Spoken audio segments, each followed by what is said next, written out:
નમસ્કાર વિદ્યાર્થીઓ, સ્વાધ્યાય દાખલા નંબર 4.15 સુધી આપણે આગળના સેક્શનમાં પૂરું કર્યું. નેક્સ્ટ 4.16 થી આગળ વધીએ. ક્રિકેટનો કોઈ એક ખેલાડી દડાને 100 મીટર જેટલા મહત્તમ ક્ષમશિતિજ અંતર સુધી ફેંકી શકે છે. તો અહીંયા આપણે વાત કરીએ માહિતીની. R maximum is equal to 100 metre. આ ખેલાડી આ જ દડાને જમીનથી ઉપર તરફ કેટલી ઊંચાઈ સુધી ફેંકી શકે, HM ની વાત આપણે કરવાની છે. તો આર મેક્સિમમને ધ્યાનમાં લઈએ તો આર મેક્સિમમ ક્યારે હોય છે? થીટા 45 ડિગ્રી જેટલો હશે ત્યારે. અને એ સમીકરણ થાય છે R maximum is equal to V0 square upon G. It means V0 square is equal to R maximum into G. આ જે સમીકરણ છે એ સમીકરણને આપણે ધ્યાનમાં લઈએ. હવે HM માટે આપણને શોધવાનું કીધું છે. તો HM is equal to V0 square sine square theta upon 2G. આ જ ખેલાડી દડાને જમીનથી ઉપર તરફ કેટલી ઊંચાઈ સુધી ફેંકી શકશે? આમાં થોડોક પોઈન્ટ ત્યાંથી અસ્પષ્ટ છે કે મહત્તમ ઊંચાઈ કઈ બાજુ લેવી, એટલે બે શક્યતા થશે. જો આની આ જ સ્થિતિની વાત કરીએ તો એક શક્યતા માટે આપણે theta is equal two 45 degree લેવાનું થશે. અને એ મુજબ સમીકરણ HM V0 સ્ક્વેર એની બદલે શું મૂકી શકાશે? R maximum into G sine square થીટાની કિંમત મૂકવાની થશે 45 upon 2 into G cancel. R maximum તરીકે 100 મૂકેલા છે. સાઇન 45 1/√2 બધી કિંમતો મૂકો, સાદરૂપ આપો અને આટલા મીટર મળશે. પણ આ પ્રક્ષિપ્ત ગતિની વાત હોય ને તો આ પોઈન્ટ ઊભો રહેશે. હવે અહીંયા થોડુંક અસ્પષ્ટ શું છે તો કે કેટલી ઊંચાઈ સુધી ઉપર તરફ ફેંકી શકાય.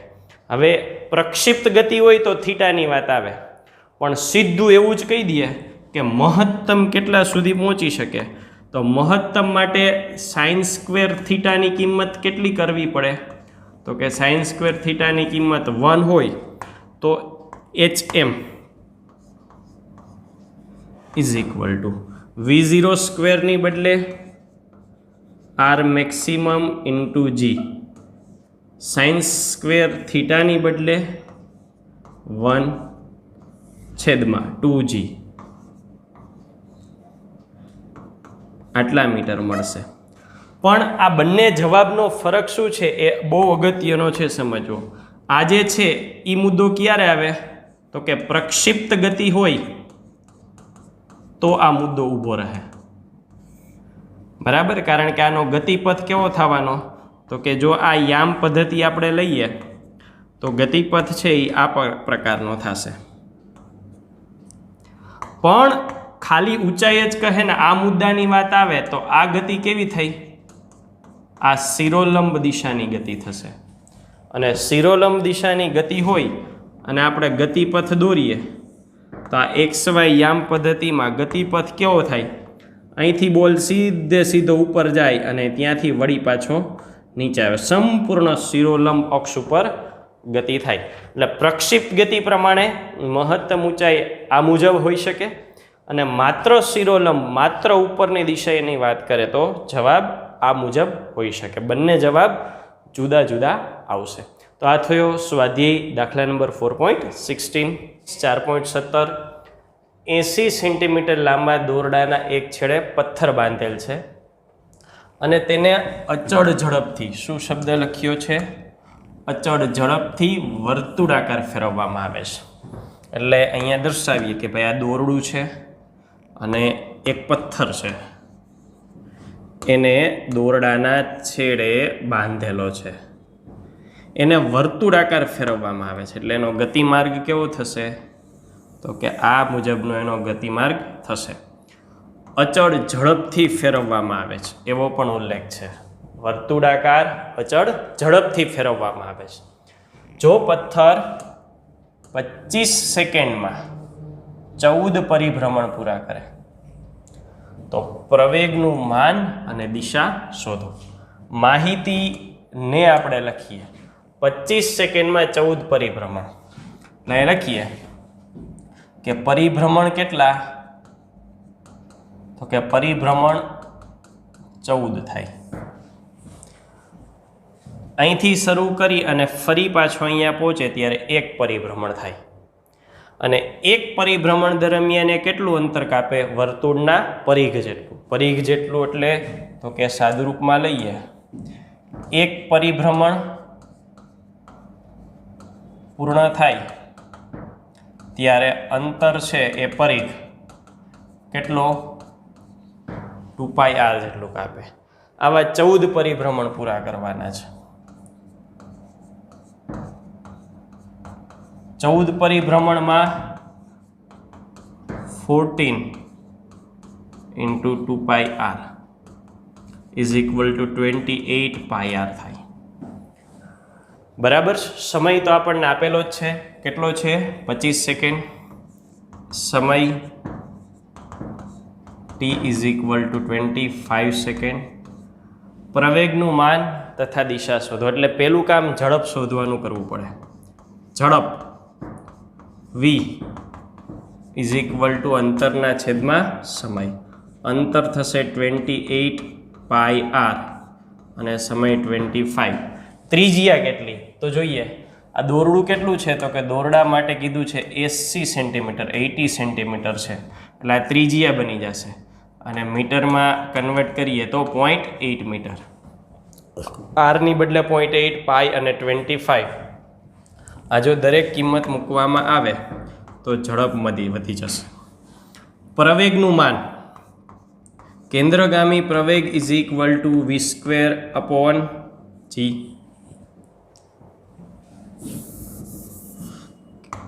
કેન્દ્રગામી પ્રવેગ AC is equal two v²/r. કિંમત મૂકો પ્રવેગ મીટર પ્રતિ સેકન્ડ સ્ક્વેર. મૂલ્ય, દિશા ક્યાં?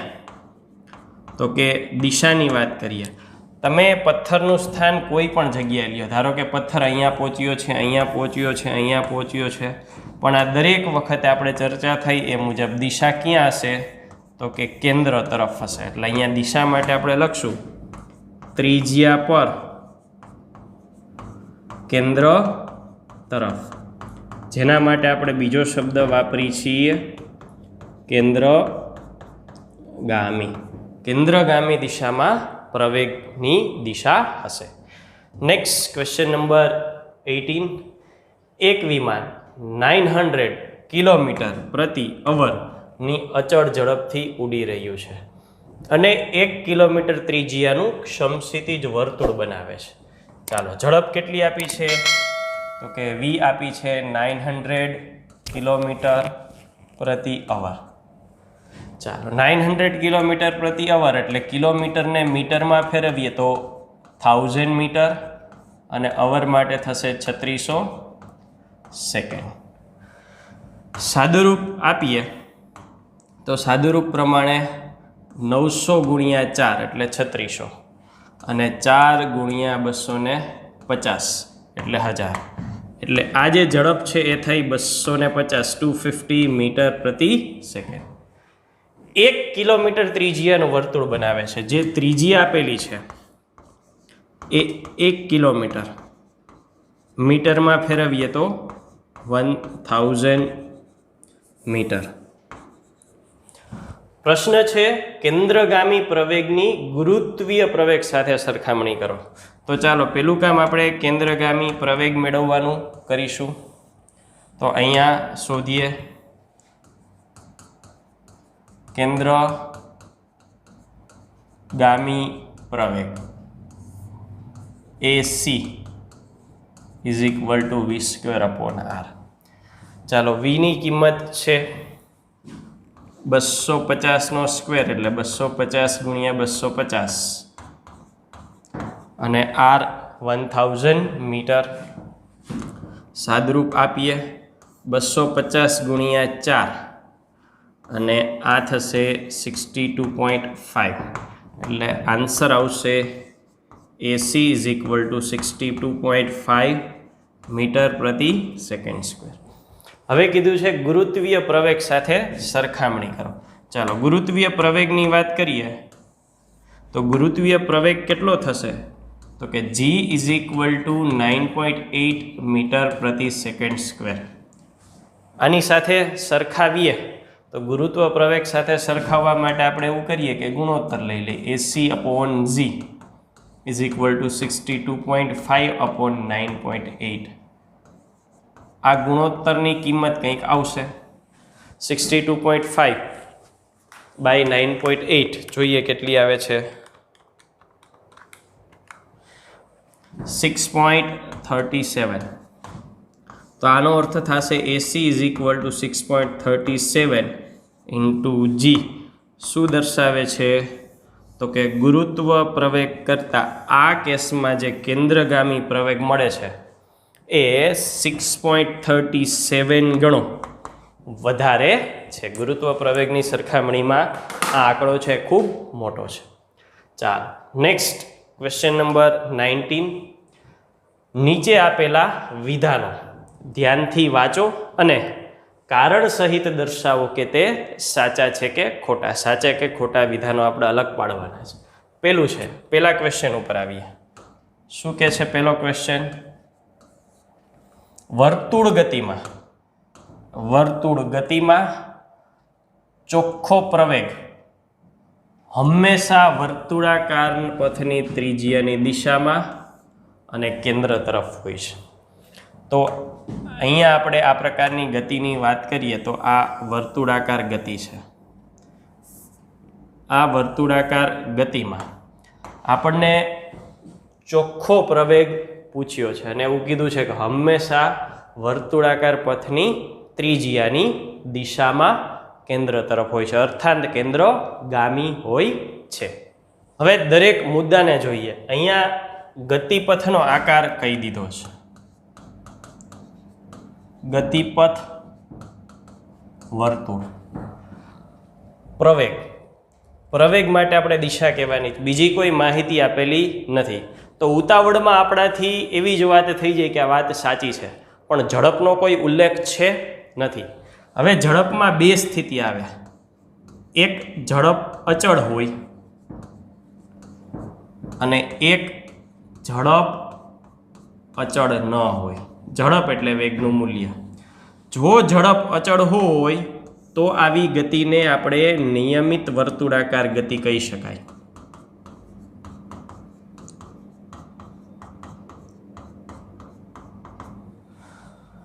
પણ આ જો ઝડપ અચળ નથી તો નિયમિત વર્તુળાકાર ગતિ હોઈ શકે નહીં. નિયમિત વર્તુળાકાર ગતિ હોય તો અને તો જ પ્રવેગ કેન્દ્રગામી હશે. જો નિયમિત વર્તુળાકાર ગતિ નથી તો પ્રવેગ છે એ કેન્દ્રગામી હોઈ શકે નહીં. એટલે અહીંયા આપણને ઝડપ વિશે ઉલ્લેખ કરેલો જ નથી. તો અહીંયા એવું લખ્યું છે કે હંમેશા ન હોય, આ સ્થિતિ હોય તો જ હોય. એનો અર્થ આ વાક્ય છે એ ખોટું થશે, જેનું કારણ આપણે અહીંયા દર્શાવેલું છે. ચાલો ક્વેશ્ચન નંબર બી પર આવીએ. Question number B. કોઈ બિંદુ પાસે કણનો વેગ હંમેશા તે બિંદુઓ પાસેના પથની દિશામાં દોરેલા સ્પર્શકની દિશામાં હોય છે.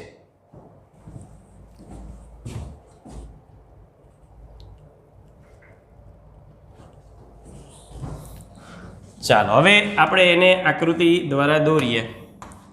આ ધારો કે કોઈ પદાર્થનો ગતિપથ છે. આવો ગતિપથ વર્તુળ હોય એવું જરૂરી નથી, કારણ કે કીધું નથી, કોઈ પણ હોઈ શકે. પણ ધારો કે કણ ગતિ કરતો કરતો અહીંયા પહોંચ્યો છે, તો ત્યાં એની વેગની દિશા, તો આપણે થિયરીમાં જ ચર્ચા થઈ છે કે આ વેગ થશે જે વર્તુળનો સ્પર્શક છે. એટલે અહીંયા આ માહિતી છે એ સાચી થશે. વાક્ય બી છે એ સાચું થશે. ચાલો ક્વેશ્ચન નંબર સી વાત કરીએ. તો ક્વેશ્ચન નંબર સી, નિયમિત વર્તુળ ગતિ કરતા કણ માટે એક પરિભ્રમણ પર સરેરાશ પ્રવેગ 0 સદિશ હોય છે. નિયમિત વર્તુળાકાર ગતિની વાત કરીએ, ગતિપથ દોરીએ. આ ગતિપથ એક પરિભ્રમણ પર સરેરાશ પ્રવેગ શોધવાનો છે, અર્થાત બધાય પ્રવેગનો સરવાળો, અને આખું પરિભ્રમણ લેવાનું છે. હવે ધ્યાનથી જોજો, આ એનું કેન્દ્ર છે. કણ ધારો કે અહીં પહોંચ્યો છે, અહીંથી શરૂઆત કરે છે, તો આ બિંદુ પાસે કેન્દ્રગામી પ્રવેગની દિશા આ તરફ થશે. બરાબર છે. પછી અહીંયા પહોંચે છે. બધાય બિંદુઓ લેવા ના થાય, પણ આપણે અમુક જ લઈએ છીએ. અહીંયા પહોંચે છે, પછી અહીંયા પહોંચે છે, અહીં પહોંચ્યો. નેક્સ્ટ પછીની સ્થિતિ, આપણે અમુક જ સ્થિતિઓ લીધેલી છે, દરેક નથી લીધેલી. અને ફરી પાછો અહીંયા પહોંચે એટલે એક પરિભ્રમણ પૂરું. હવે ધ્યાનથી જુઓ, આ બંને સમાન મૂલ્યના, કારણ કે નિયમિત વર્તુળાકાર ગતિ માટે પ્રવેગનું મૂલ્ય તો કેવું છે? અચળ. આની સામે આ છે, એને કારણે આ ઘટક એકબીજાને કેન્સલ કરશે એટલે 0 થઈ જશે. પછી એવી જ રીતે આ બંને એકબીજાને કેન્સલ કરશે એટલે 0 થશે. એવી જ રીતે આ બંને એકબીજાને કેન્સલ કરશે એટલે 0 થશે. એવી જ રીતે આ બંને એકબીજાને કેન્સલ કરશે, 0 થશે. કહેવાનો અર્થ અહીંયા શું થશે? તો કે દરેક સદિશની વિરુદ્ધ સમાન મૂલ્યનો સદિશ હોવાથી દરેક સદિશ કેન્સલ થઈ જાય છે. દરેક સદિશ કેન્સલ થઈ જાય છે. હવે આપણે સરવાળો કરવા જાય તો આ બેનો સરવાળો 0, આ બેનો 0, આ બેનો 0, તો બધા 0નો સરવાળો પણ 0. એટલે પરિણામી પ્રવેગ જો સરેરાશ શોધીએ તો કેટલો થાય? 0. અર્થાત આ જે વાક્ય છે એ પણ સાચું થશે. આ બધા પરિણામો એવા છે કે MCQમાં વાક્ય સ્વરૂપે હોય ત્યારે આપણે ક્વિકલી જો આ ખબર હોય તો જવાબ લખી શકીએ. અધરવાઇઝ આપણને એમ થાય કે આ કઈ રીતે મેળવી શકાય, તો ત્યાં આ પ્રશ્ન ઊભો રહે. એટલે થિયરેટિકલ, હું હર હંમેશ કહું છું કે થિયરેટિકલ જે ક્વેશ્ચનો છે એ કોન્સેપ્ટ ક્લિયર કરવા માટેના અગત્યના પાયાના પથ્થરો છે. તો અહીં આ સેશનને આપણે પૂર્ણ કરીએ છીએ. Thank you.